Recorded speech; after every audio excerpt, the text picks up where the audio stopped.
Esdras capítulo 2 y versículo 1. Estos son los hijos de la provincia que subieron del cautiverio, de aquellos que Nabucodonosor, rey de Babilonia, había llevado cautivos a Babilonia, y que volvieron a Jerusalén y a Judá, cada uno a su ciudad, los cuales vinieron con Zorobabel, Jesúa, Nehemías, Seraías, Reelaías, Mardoqueo, Bilsán, Mispar, Bigvai, Rehum y Baana. Y el número de los varones del pueblo de Israel, los hijos de Paros, 2172. Los hijos de Cefatías, 372. Los hijos de Ara, 775. Los hijos de Pahat Moab, de los hijos de Jesúa y de Joab, 2812. Los hijos de Elam, 1254. Los hijos de Satu, 945. Los hijos de Sakai, 760. Los hijos de Bani, 642. Los hijos de Bebai, 623. Los hijos de Asgad, 1222. Los hijos de Adonicam, 666. Los hijos de Bigvai, 2056. Los hijos de Adín, 454. Los hijos de Ater, de Ezequías, 98. Los hijos de Besai, 323. Los hijos de Jora, 112. Los hijos de Asum, 223. Los hijos de Kibar, 95. Los hijos de Belén, 123. Los varones de Netofa, 56. Los varones de Anatot, 128. Los hijos de Asmavet, 42. Los hijos de Kiriat Jearim, Cafira y Beerot, 743. Los hijos de Ramá y Jeba, 621. Los varones de Micmas, 122. Los varones de Betel y Ai, 223. Los hijos de Nebo, 52. Los hijos de Magbis, 156. Los hijos del otro Elam, 1254. Los hijos de Arim, 320. Los hijos de Lot, Adid y Ono, 725. Los hijos de Jericó, 345. Los hijos de Sená, 3630. Los sacerdotes, los hijos de Jedaías, de la casa de Jesúa, 973. Los hijos de Imer, 1052. Los hijos de Pasur, 1247. Los hijos de Arim, 1017. Los levitas, los hijos de Jesúa y de Cadmiel, de los hijos de Odavías, 74. Los cantores, los hijos de Asaf, 128. Los hijos de los porteros, los hijos de Salum, los hijos de Ater, los hijos de Talmón, los hijos de Acub, los hijos de Atita, los hijos de Sobai, por todos 139.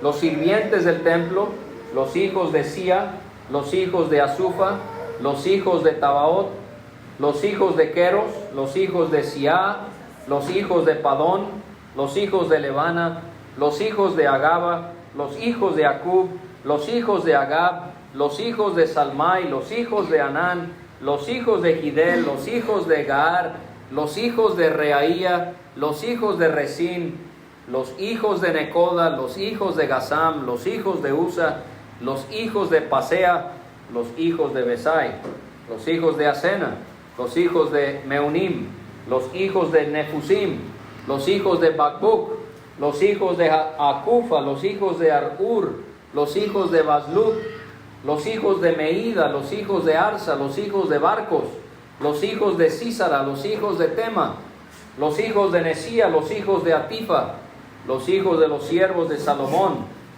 los hijos de Sotai, los hijos de Soferet, los hijos de Peruda, los hijos de Jaala, los hijos de Darcón, los hijos de Gidel, los hijos de Cefatías, los hijos de Atil, los hijos de Poqueret, Asebaim, los hijos de Ami, todos los sirvientes del templo e hijos de los siervos de Salomón, 392.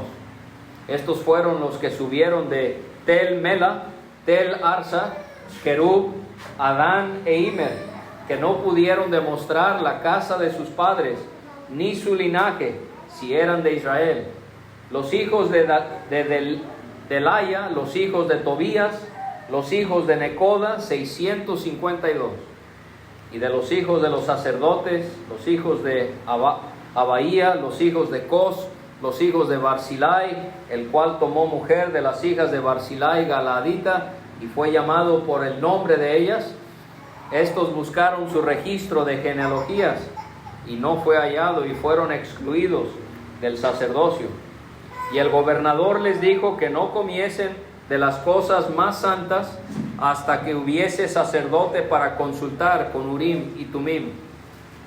Toda la congregación unida como un solo hombre era de 42,360, sin contar sus siervos y siervas, los cuales eran 7,337, y tenían 200 cantores y cantoras.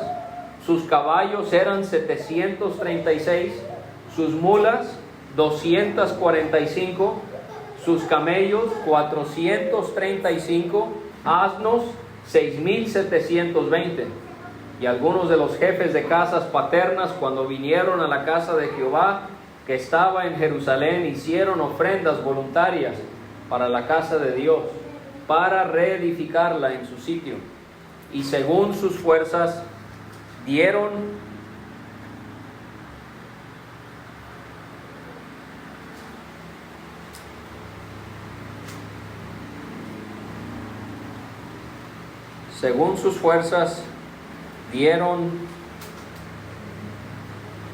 al tesorero de la obra 61,000 dracmas de oro, 5,000 libras de plata y 100 túnicas sacerdotales.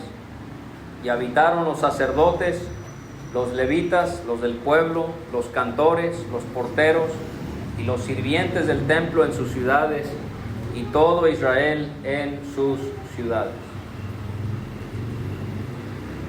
Bueno, yo quiero mostrarles que aún en un capítulo como este en la Biblia podemos aprender mucho. Este capítulo les podría ayudar a encontrar nombres para sus hijos. Si hay alguien aquí que todavía va a tener más hijos, ¿por qué no tener aquí en Paraíso a Soferet y a Cefatías y a Gibar y a Ramá y a Micmas y todos estos nombres? Y uno dice, ¿qué puedo yo aprender de un capítulo lleno de nombres y de números? ¿Sí? Que los hijos de Bebai, 623. ¿Cómo le hizo para tener 623? No fueron todos sus hijos, fueron toda su familia. ¿Sí? Era el jefe era la cabeza de la familia. Esos son sus nietos, sus hijos, sus bisnietos. No crea que uno solo tuvo 623. Entonces, ¿qué podemos aprender de un capítulo de 70 versículos? ¿Para qué lo leyó todo el hermano David? ¿Por qué lo vamos a estudiar si solo menciona nombres y números, y nombres y números, y nombres y números? Bueno, yo quiero mostrarles con la ayuda de Dios que hay mucho aquí que podemos aprender. A veces escucho a personas decir, es que yo solo leo los salmos, es que los salmos son mi favorito. No leo ningún otro libro en la Biblia, solo los salmos. Y está bien leer los salmos, pero también tenemos que leer toda la Biblia. ¿Por qué? Porque toda la Biblia nos ayuda, nos instruye, nos enseña algo. Y así como los salmos son bonitos, Esdras capítulo 2 también es bonito. Y en Esdras capítulo 2 hay mucho que ojalá nos pueda animar. Solo para recordar, ¿se acuerdan que la última vez que estuve aquí Israel había sido llevado a Babilonia como cautivos, como esclavos. ¿Se acuerdan? Dios lo había permitido porque habían desobedecido la palabra de Dios. Y eso es lo que pasa cuando desobedecemos la Biblia. Dios tiene que disciplinarnos. Y entonces los babilonios llegaron, destruyeron Jerusalén, destruyeron el templo y se llevaron a un buen número de israelitas. Una vez, 2 veces, 3 veces lo hicieron. La mayoría de los israelitas en otro país, el templo destruido, las ciudades y los pueblos solos. Y Dios había dicho que iban a estar allá por 70 años, no 69 y no 71, 70 años exactamente. Y pasó 1 año, y pasaron 10 años, y 20 años, 30, 40, 50, 60, 69. ¿Será que Dios va? No vamos a poder regresar porque el rey Ciro, él no es un hombre que adora a Dios. Él es un hombre bien fuerte, bien poderoso. Él no cree en Dios. No, Ciro no va a querer que nos vayamos. ¿Y qué pasó cuando llegó el año 70? Ciro escribió una ley. Todos los israelitas se van a su país. ¿Qué? ¿Cómo? ¿Sí? Yo les estoy dando permiso para que se vayan a su país. Y es más, yo les voy a ayudar y les voy a animar a que ustedes regresen y construyan el templo que destruyeron los babilonios. Entonces Dios movió en el corazón de Ciro, el rey, porque el corazón del rey está en la mano de Jehová, dice Proverbios. Dios también obró en el corazón del pueblo de Israel para que regresaran, y también obró en el corazón de aquellos que habrían de ofrendar para que el templo se construyera otra vez. ¿Sí ven lo que estaba haciendo Dios? Justo cuando Él había dicho que algo iba a pasar, todo se llevó a cabo conforme a su palabra. ¿Por qué? Porque Dios está sobre todas las cosas. Aunque aquí puede haber cosas que pasen, que nos duelen, que nos lastiman, que nos desaniman, que nos confunden, eso no cambia a Dios. Dios está por encima de todo y Él está moviendo las cosas en nuestras vidas para que todo se lleve a cabo para su honra y su gloria. Y usted dice, pero es que a mí no me gusta a veces lo que Dios permite en mi vida. Y yo le digo, a mí también a veces no me gusta. Pero ¿sabe qué? No se trata de lo que nos gusta. Se trata de que Dios reciba la gloria y la honra que Él merece recibir. Y Él a veces nos tiene que permitir que suframos mucho. Pero a través de ese sufrimiento, Dios es grandemente glorificado. Así que cuando usted esté pasando por una tribulación, no se enfoque en uno, porque eso es lo que quiere el enemigo, enfocarse en mí. No, yo tengo que levantar la mirada y decirle, Señor, yo quiero que en esta dificultad tú te glorifiques, que tú recibas la gloria y la honra que tú mereces recibir. Y nosotros podemos confiar en este gran Dios que tenemos, porque a los 70 años Él dijo que Israel iba a regresar a su país, y así fue. Así que nosotros debemos de siempre estar leyendo la Biblia. ¿Saben cuántas promesas hay en este libro que tenemos en nuestras manos? Hay por lo menos 3,000 promesas. 3,000 promesas que nos aseguran que Dios va a estar con nosotros pase lo que pase. Promesas que nos aseguran que Él siempre va a proveer para cada uno de nosotros. Y sabe, nosotros debemos estar leyendo la Biblia para afirmarnos en nuestra fe, para que esas 3,000 promesas en la Biblia nos fortalezcan y nos llenen de esa fe, para que cuando vengan días malos, cuando vengan días de lágrimas, de desespero, de aflicción, de tormenta, de duda, de confusión, nosotros sabemos, no importa, porque Dios está con nosotros y Él nos va a ayudar, pase lo que pase. Él es el Dios que cumple sus promesas. 70 años van a estar en Babilonia, 70 años estuvieron allá. Y Dios hizo lo imposible para que se cumpliera su palabra. Y eso es lo mismo que hace en nuestras vidas. Para que se cumpla su palabra y para que se cumpla su voluntad, Él va a hacer lo imposible en su vida y en la mía. Y entonces regresan a Israel. Y ahora aquí en este capítulo 2 de Esdras, se nos va a dar los nombres de los hijos de todos aquellos que habían estado en Babilonia, pero que ahora estaban regresando a Israel. ¿Sí? Fueron aquellos que Nabucodonosor, ¿se acuerda? Él era el rey de los babilonios. Los que había él llevado cautivos a Babilonia, ahora iban a regresar a sus ciudades en Israel. Cuando habla ahí de que eran hijos de la provincia, es porque los persas consideraban a Judea, de donde eran los israelitas en su mayoría, de la provincia de Judea, y lo veían como su territorio porque ellos lo habían conquistado. Este capítulo 2 de Esdras, usted lo puede encontrar igual en Nehemías, el libro que sigue, en el capítulo 7. Y lo que vamos a ver en este capítulo es, Dios va a mencionar los nombres de aquellos que regresan a Israel, que van a reconstruir el templo, y también todos aquellos que iban a servir a Dios dentro del templo. Pero ¿sabe qué también veo en Esdras capítulo 2? Con todos estos nombres, con todos estos números que se mencionan, que este tuvo tantos hijos y que este tuvo tantos hijos.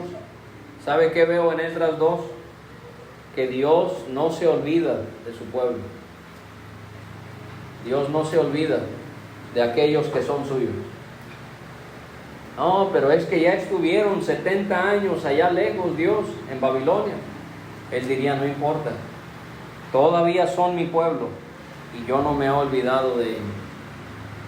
A veces nosotros podemos sentir como si Dios se ha olvidado de nosotros. Por tantas cosas que nos pueden acontecer, podemos pensar que Dios se ha olvidado. Pero sabe, Dios nunca se olvida de nosotros, jamás.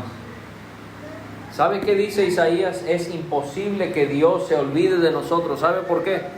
Porque tiene nuestros nombres inscritos sobre sus palmas. ¿Entiende eso? Que si usted ha creído en Cristo Jesús como su Salvador, su nombre está inscrito sobre las palmas de Dios.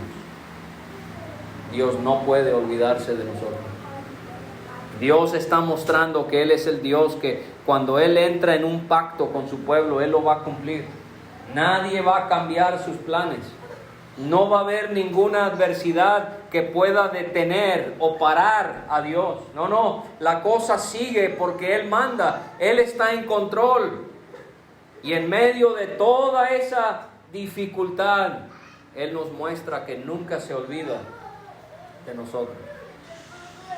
Y también vemos en este capítulo los nombres de aquellos que guiaron a Israel para que regresaran a su tierra. Y leímos 11 nombres ahí en el versículo 2. Zorobabel, ¿se acuerdan? Él fue el líder de entre los líderes. A Zorobabel lo vimos en el capítulo 1. Él fue el que tuvo la responsabilidad de traer a la primera multitud que regresó a Israel. Y se mencionan otros varones ahí, como Jesúa, Jesúa es mencionado en la profecía de Ageo y también de Zacarías. Ahí es llamado Josué, porque Jesúa y Josué es el mismo nombre, que significa Dios o Jehová es salvación. ¿Y saben cuál es el nombre en el Nuevo Testamento que tiene ese significado? Jesús. ¿Qué le dijo el ángel a José? Llamarás su nombre Jesús.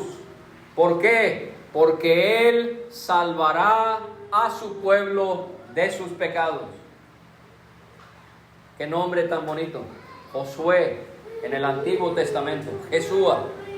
En el Nuevo Testamento, Jesús, el Hijo de Dios, que se despojó a sí mismo para venir a este mundo. Y Él, dice Pablo en Filipenses, tomó forma de hombre. Él se hizo semejante a un siervo. Y nos dice la Biblia que estando en la condición de hombre, fue obediente hasta la muerte y muerte de cruz. Dios quiera que haya alguien aquí que pueda entender y aceptar de corazón que Jesús, Él es Dios mi salvación. Entender que el pecado nos arrastra como la marea del mar hacia el infierno, donde las llamas nunca se apagan. Cristo quiere salvarnos de eso. Cristo quiere rescatarnos de esas cadenas que llevamos en nuestras muñecas y en nuestros tobillos por causa del pecado, y el único que puede librarnos es Jesús. ¿Por qué? Porque Él es el Salvador. Porque Él en la cruz llevó a cabo la obra que necesitamos. Él sufrió en nuestro lugar para que Él pueda rescatarnos y salvarnos en el momento que creemos en Él. Uno no tiene que saber mucho de la Biblia. Uno no tiene que ir a un cierto lugar. Uno no tiene que dejar de hacer ciertas cosas. Así como estamos, en el lugar donde estamos, si nosotros nos arrepentimos de corazón y creemos que Cristo es el único que puede salvarnos, en ese momento Él, como si fuera, extiende su brazo y nos rescata, nos salva para toda la vida y para toda la eternidad. Jesús, Dios es salvación. Dios quiere salvarle.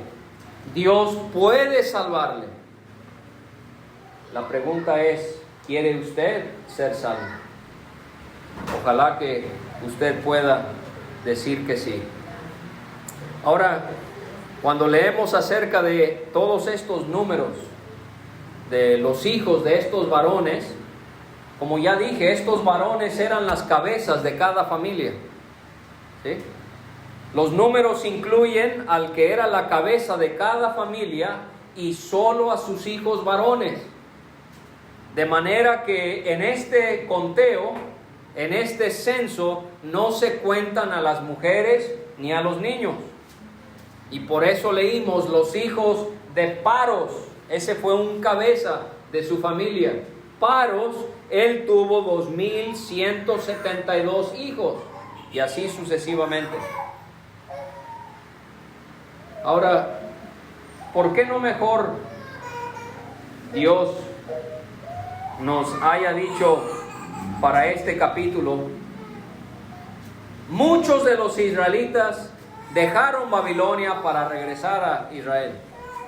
Hubiera sido quizás más fácil, ¿verdad? ¿Por qué mencionar tantos nombres? ¿Por qué mencionar tantos números? ¿Sabe por qué? Porque Dios es el Dios de los detalles. Cada persona que dejó Babilonia para regresar a su tierra, que era lo que Dios quería, ¿quién lo vio en el cielo? Dios. Mira, ahí está Paros. Ahí está Paros y cada uno de su familia que me están obedeciendo y están regresando a Israel. ¿Por qué? porque Dios es el Dios de los detalles. Dios se da cuenta de todo, hermanos. ¿Qué nos dice el Señor? Él puede contar el cabello de nuestras cabezas. Y para mí, ya ese número va bajando, pero muy rápidamente, como se puede dar cuenta. Él conoce cada cabello, los puede nombrar, los puede contar. ¿Sabe Dios que usted está pasando por una aflicción? Claro que sí. ¿Sabe Dios cuando tenemos alguna necesidad? Claro que sí. Dice la Biblia que no hay pájaro que caiga sobre la tierra que Dios no se dé cuenta de ello. ¿Cuándo fue la última vez que usted se dio cuenta que un pájaro, un solo pájaro en todo paraíso se haya muerto y haya caído en la tierra? ¿Cuándo fue la última vez que se dio cuenta? ¿Cuándo fue la última vez que yo me di cuenta allá en Emiliano Zapata? ¿No? Y hay muchos pájaros. Pero Dios que todo lo sabe, no hay pájaro que caiga en paraíso, en Emiliano Zapata o en la China, que Él no se dé cuenta que eso está pasando. Y eso nos debe de animar. No hay absolutamente nada en esta vida que Dios no sepa de nosotros. Tenemos un problema familiar, tenemos un problema de salud, un problema económico, un problema de un problema de aquel. Dios lo sabe todo. Dios, Él nombró a cada jefe de familia, porque Dios, Él cuida de nosotros. Pero ¿saben qué? Dios también reconoce lo que nosotros hacemos para Él. Porque no todos los israelitas dejaron Babilonia para regresar a Israel. Hubieron muchos que se quedaron. Hubieron muchos que dijeron, no, acá estamos mejor. No, aquí ya tenemos casa, ya tenemos trabajo, nos está yendo bien. ¿Para qué regresar a Israel? No, váyanse ustedes, pero yo aquí mejor me quedo. Así hubieron varios que lo hicieron. Pero hubieron aquellos que dijeron, pues no sabemos cómo nos va a ir. Eran como 3 meses, 4 meses de viaje. Eran caminos no fáciles de caminar. Iban a regresar a un país que estaba desolado, devastado, como un desierto. No tenían casa, no tenían trabajo asegurado, no tenían el templo de Dios, pero aún así fueron. ¿Por qué? Porque Dios se los había pedido. Y Dios aquí en Esdras capítulo 2 está reconociendo todo lo que estas personas estuvieron dispuestas en hacer para obedecer a Dios. ¿Ustedes creen que Dios se da cuenta de las cosas que ustedes hacen para Él aquí en Paraíso? El Señor dice que viene el tribunal de Cristo. Cuando el Señor venga y nos lleve al cielo, lo primero que Él va a hacer es, nos va a dar recompensas, nos va a dar coronas. Yo quiero animarles a que ustedes puedan seguirle siendo fieles al Señor. Hay luchas, hay tentaciones, hay pruebas, hay dificultades, pero tenemos que seguir sirviendo a Dios, porque viene un día cuando vamos a tener nuestro eterno descanso y nuestra corona. Pero ¿sabe lo que se me hace triste de algunos de los nombres que leemos aquí en Esdras?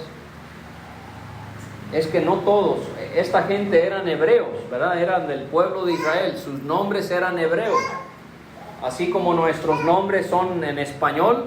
¿Por qué? Porque vivimos en México y tenemos un nombre en español o en maya. Así los israelitas, sus nombres deberían de haber sido en hebreo. Pero ¿sabe qué pasó? Muchos de ellos, al irse a Babilonia, tomaron nombres de ese lugar. Y muchos de esos nombres tenían significado que tenían que ver con los dioses que adoraban esos pueblos. Los nombres hebreos, ¿cómo eran? Tenían a Dios en su significado. Como por ejemplo Jesúa, Dios es salvación. ¡Qué bonito nombre! Pero luego había niños que allá nacieron en Babilonia o en Persia, y ellos les pusieron nombres de los dioses falsos, de los ídolos de la gente de allá. A veces así puede ser el cristiano. Puede querer vivir bajo el nombre de este mundo, en vez de vivir bajo el nombre de Cristo Jesús. Y tenemos que tener cuidado de no caer en las trampas del enemigo, que él quiere que nos hagamos amigos de un mundo que odia a Dios. Y Santiago nos enseña que el que se hace amigo del mundo se hace enemigo de Dios. Pero también se nos dan los números de los hijos de los sacerdotes. ¿Quiénes eran los sacerdotes? Bueno, ellos eran los que iban a trabajar en el templo. Ellos iban a guiar al pueblo de Israel en su adoración a Dios. Cuando los israelitas traían ofrendas, cuando traían sacrificios, cuando iban a celebrar una fiesta general, los sacerdotes, ellos trabajaban en el templo. Nosotros, todos los que hemos creído en Cristo Jesús, nos enseña el apóstol Pedro que todos somos sacerdotes. La Iglesia Católica enseña que solo el que pasa a dar la misa, él es el sacerdote. Pero no, la Biblia enseña que cada persona que cree en Cristo es añadido al sacerdocio. Usted, hermana, que ha creído en el Señor, usted está en el sacerdocio. Usted, hermano, que ha creído en el Señor, usted es parte del sacerdocio. Y en nuestro tiempo, nosotros como sacerdotes le ofrecemos a Dios ya no sacrificios de animales, ahora son sacrificios espirituales. Cantamos, predicamos, ayudamos a los demás, etcétera, etcétera. ¿Por qué? Porque estas cosas son como sacrificios espirituales que suben a la presencia de Dios. También se nos dan el número de los levitas aquí en este capítulo. ¿Quiénes eran los levitas? Los levitas eran los que tenían la responsabilidad en el servicio del templo. Ellos eran como los ayudantes de los sacerdotes. Ellos también eran los guardias del templo. Ellos tocaban instrumentos y ellos eran oficiales. Pero ¿sabe cuántos levitas regresaron? Leímos en el versículo 40, solo regresaron 74. 74. Bien poquitos. Regresaron a Israel menos levitas que sacerdotes, cuando debía ser al revés, porque habían más levitas que sacerdotes, porque para poder ser sacerdote en Israel, uno tenía que ser de la familia de Aarón. Pero para poder ser levita, uno solo tenía que ser de la tribu de Leví. Pero no regresaron más levitas que sacerdotes. Aquellos que debían estar trabajando en el templo se quedaron allá en Babilonia. ¿Por qué? Bueno, quizás dijeron, bueno, como ya no vamos a servir a Dios acá, vamos a servir en los templos de los ídolos, de los babilonios, de los persas. Qué triste. A veces así soy yo. Yo quiero servir al Señor y a veces quiero servir al mundo o quiero servir al diablo. Pablo dice en 1 Corintios, no se puede. El Señor nos enseña, no puede servir a dos maestros, a dos amos. Tenemos que servir o al Señor o tenemos que servir al diablo. Otros levitas quizás no regresaron porque no tenían tierras los levitas. Cuando Dios dividió Canaán, le dio a Leví Leví no, ese es el ejemplo que voy a dar. Le dio a Neftalí su parte, le dio a Rubén su parte, a cada una de las 11 tribus le dio su parte, pero no a Leví. Leví, Dios dijo, yo no le voy a dar tierras, yo mismo voy a ser su heredad, yo mismo voy a ser su porción. Ahora, ¿qué sería mejor? ¿Tener una heredad de 1000 hectáreas en paraíso? o tener no las 1000 hectáreas, pero tener a Dios como nuestra heredad? ¿Cuál sería mejor? ¿Las 1000 hectáreas o Dios como heredad? Pues Dios. Y los que hemos creído en Cristo, nuestra porción es Dios. Dios es todo lo que tenemos y Él es todo lo que necesitamos. Te prohíben tomar. No, a mí nadie me prohíbe tomar. No me llama la atención. Te prohíben ir a tal lugar. No me prohíben. No me llama la atención. El cristiano se da cuenta que la única fuente de su alegría, la única fuente de su paz, la única fuente de su tranquilidad, ¿quién es? El Señor. Porque Él es nuestra heredad.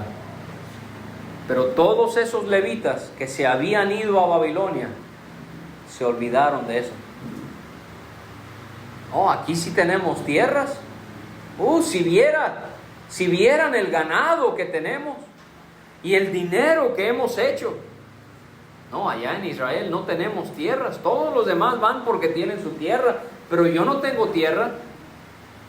No, levitas, no se trata de tierras. Levitas, su tierra, ¿quién es? Es Dios. Él es su heredad. A veces el cristiano puede ser así. A veces, porque descuidamos la lectura, descuidamos la oración, descuidamos congregarnos, ya no encontramos gozo en las cosas del Señor.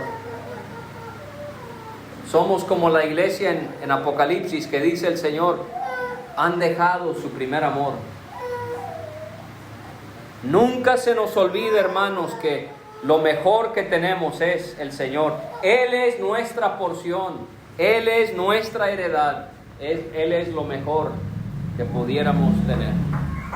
Se nos da también el número de los cantores. Los cantores eran los que cantaban en el templo. También se nos da el número de los hijos de los porteros. ¿Qué creen que hacían los porteros? Ellos eran los guardianes del templo, eran como los policías, mantenían el orden. Ellos vigilaban el tesoro. Leemos en Primera de Crónicas 9. Del versículo 43 al 58 leemos acerca del número de los sirvientes del templo y de los hijos de los siervos de Salomón. Es posible que los sirvientes del templo eran los gabaonitas, o sea, personas de Gabaón. ¿Quiénes eran estos gabaonitas? En Josué capítulo 9, ellos tuvieron miedo de Israel y se acercaron con Josué y le mintieron, diciéndole que venían desde lejos. Pero era mentira, vivían cerca. Y por causa de su mentira engañaron a Josué, y Josué permitió que los gabaonitas se unieran con los israelitas. Y después, cuando se dio cuenta Israel lo que hicieron, el castigo que iban a recibir los gabaonitas era, fíjese lo que iban a tener que hacer todo el resto de su vida. Iban a tener que cortar leña, iban a tener que sacar el agua para el templo. Toda su vida, todos los días, ese iba a ser su trabajo, por haber engañado a Dios. Cortar leña y sacar agua. Y cortar leña y sacar agua. Pero, a pesar de eso, tuvieron el privilegio de trabajar en la casa de Dios. Y así somos nosotros. Pensemos en dónde estábamos antes y ahora podemos, con orden, con santidad, con reverencia, servir en la casa de Dios. También vemos en este capítulo, para ir terminando, los que no pudieron demostrar su linaje. Las ciudades mencionadas en el versículo 59 estaban en Babilonia, y fue de esos lugares que hubieron israelitas que no podían comprobar su linaje. Linaje es familia. No sabían si eran de Israel. Ahora, ¿por qué importaba eso? Porque Dios había dicho que para poder ser sacerdote tenían que ser israelitas, tenían que ser de la familia de Moisés. Si iban a servir como levitas, tenían que forzosamente ser de la tribu de Leví. Pero fíjese qué tan desorganizados, qué tan confundidos, qué tan perdidos estaban. Habían personas que regresaron a Israel y no sabían de qué familia eran. A veces se nos olvida a nosotros de qué familia somos. En vez de servir al Padre Dios del cielo, queremos servir aquello que es de la maldad. Y entonces se les dijo a estas personas: ustedes no pueden servir en el sacerdocio y no van a poder comer de las cosas santas. Las cosas santas eran esas ofrendas que traían al templo. No van a poder comerlas hasta que se consulte a Dios con el Urim y el Tumim. ¿Qué es eso de Urim y Tumim? El sumo sacerdote, el jefe de los sacerdotes en el templo, en su vestidura tenía como un bolsillo aquí en su pecho. Y él en ese bolsillo, detrás del pectoral, con esas 12 piedras preciosas, bien hermosas, en ese bolsillo tenía 2 piedrecitas. Y en base a esas piedras es que Israel sabía qué era lo que Dios quería que hicieran. Antes Dios hablaba de esa manera. Ahora Él nos habla únicamente a través de su palabra. No caiga en el engaño de personas que le dicen que tuvieron una visión. Hermanos, el Señor me reveló. Mentira. Las revelaciones y las visiones terminaron cuando se terminó la Biblia. ¿Usted quiere una revelación de Dios? Es muy fácil. Abra la Biblia y léala. Esa es la revelación de Dios para nosotros. Ya el Urim y el Tumim, las profecías, las visiones, los sueños, las revelaciones, los éxtasis, eso ya quedó atrás. Ya la Biblia está completa. Esta es la revelación completa de Dios. Y entonces dijeron: no vamos a poder permitirles a que ustedes sean sacerdotes hasta que Dios nos muestre a través del Urim y el Tumim. Vemos la obediencia que ellos mostraron a la palabra de Dios. O sea, no dijeron: bueno, vamos a hacer una excepción. Ustedes no saben de qué familia son, pero los vamos a dejar trabajar en el templo. Ustedes no saben si son israelitas o no, pero bueno, van a ser levitas o sacerdotes. No, ellos se apegaron a lo que decía la palabra de Dios. Y así nosotros debemos de buscar una iglesia que verdaderamente obedece las Escrituras. Y nosotros que somos sacerdotes, todos los que hemos creído en Cristo, nosotros debemos también apegarnos a ese orden estricto de obediencia a la Biblia. Y bueno, luego también se da el total del número de personas y el total de sus animales. Dice ahí que Israel era una congregación o una asamblea, lo mismo que es hoy una iglesia. Israel estaba unido como un solo hombre. Estaban tan unidos que eran como una sola persona. Eso quiere ver Dios en las familias y en la congregación en paraíso.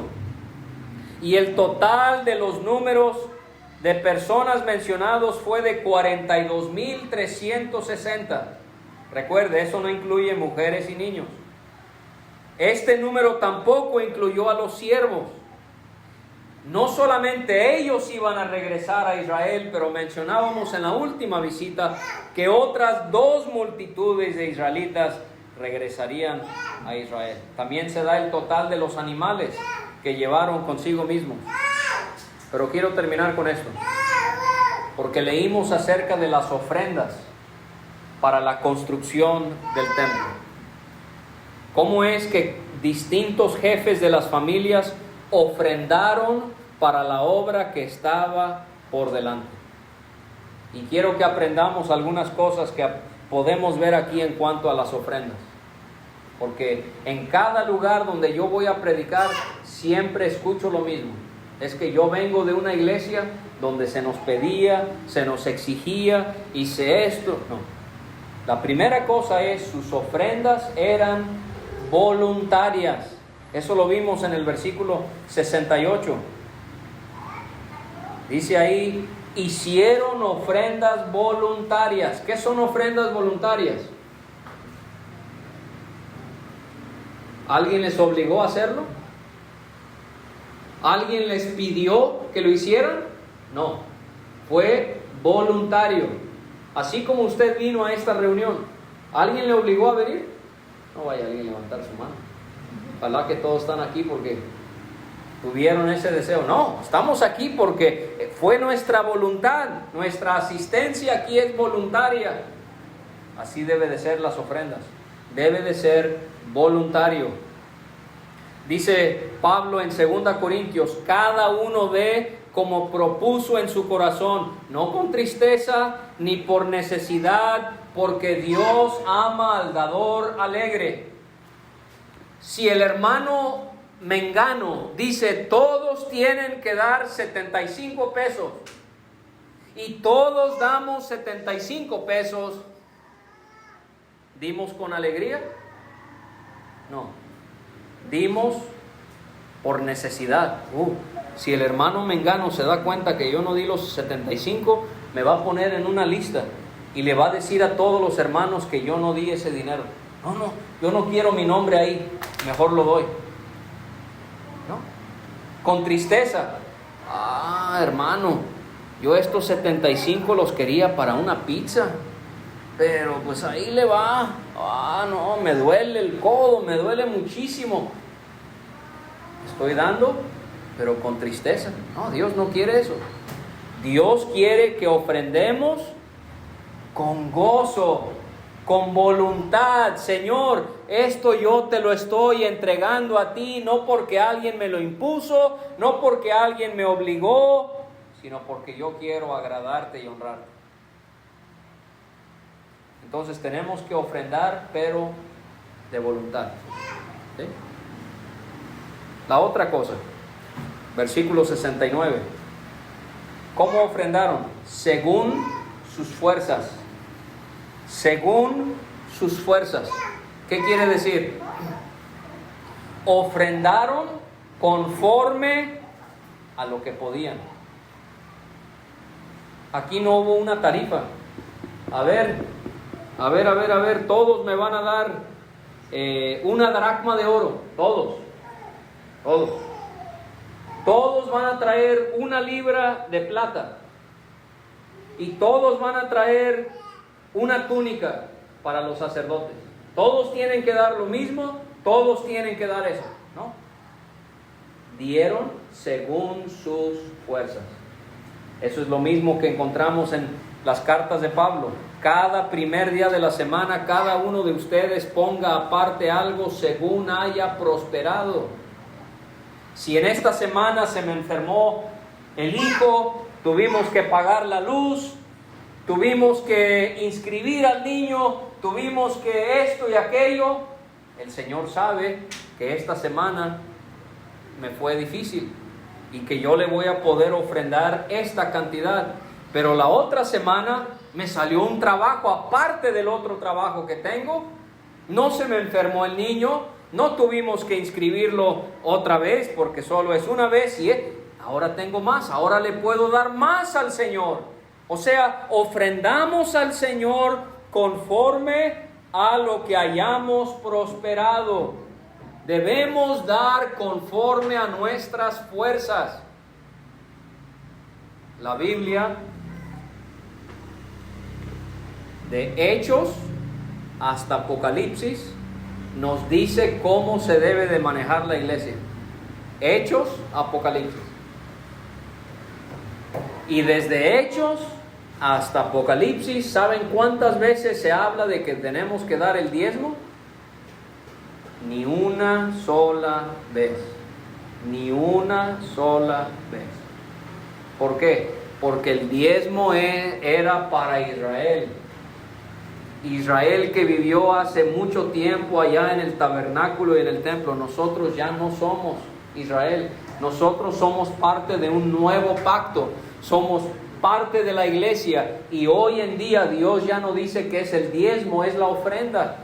¿Cuál es la diferencia? Que en el diezmo, si se decía que era tal cantidad, tenía que ser esa cantidad. No pueden dar ni menos ni más. Tienen que dar exactamente eso. Pero nosotros, hoy, con la ofrenda, ¿cómo damos? Damos como podemos. Damos con alegría, porque Dios ama al dador alegre. Pablo dice, han dado conforme a sus fuerzas. Es lo mismo que leemos aquí en Esdras 2, y aún más allá de sus fuerzas. Lo digo con mucho cuidado, pero lo digo para ayudarnos y animarnos y estar claros en la Biblia. Cualquier persona que exige, que obliga, que presiona a que se dé el diezmo, es un falso maestro que está haciendo negocio con la palabra de Dios. Usted lea en libros como Pedro o Judas, y sabe qué anda buscando el falso maestro. Anda buscando el dinero. Anda buscando el dinero. Que la gente le pueda dar el dinero. ¿Por qué? Porque es codicioso. No le importa a la gente. Lo que le importa son sus bolsillos. ¿Cuánto traerá el hermano Luis? A ver, ¿cuánto traerá? Eso es lo que les importa. El falso maestro no le interesa cómo está el hermano. Le interesa cuánto dinero traerá. ¿Cómo le puedo hacer yo para que me dé ese dinero? Vamos a poner la música bonita. La música bonita. Y me van a hacer sentirme sentimental. Y ahí sí me van a derretir el corazón y voy a dar los 75 pesos que eran para la pizza. O me van a obligar. Si tú no das esos 75 pesos, se te va a venir el techo abajo y se va a morir toda familia y les va a dar COVID y se van a morir de cáncer mentira. Es pura manipulación psicológica. No, la Biblia enseña que el cristiano debe de ofrendar lo que puede y lo que quiere. Y lo hace no porque se lo imponen, sino porque quiere agradar al Señor. Y terminamos con el 70. Todos regresaron a sus ciudades. Era un viaje de 1500 kilómetros. Imagínense. Estamos llegando, si saliéramos de aquí de Paraíso, más antes de la Ciudad de México, imagínense, viajaron 1500 kilómetros. Les tomó unos 4 meses, pero llegaron. No fue fácil, pero todo se cumplió. ¿Por qué? Porque Dios estaba obrando para que todo se cumpliera conforme a su voluntad. ¿Puede usted, puedo yo, a pesar de las cosas que pueden pasar en nuestra vida, confiar en Dios? El Dios que todo lo puede, el Dios que no cambia. Claro que sí. Dios nos ayude a seguir confiando en Él.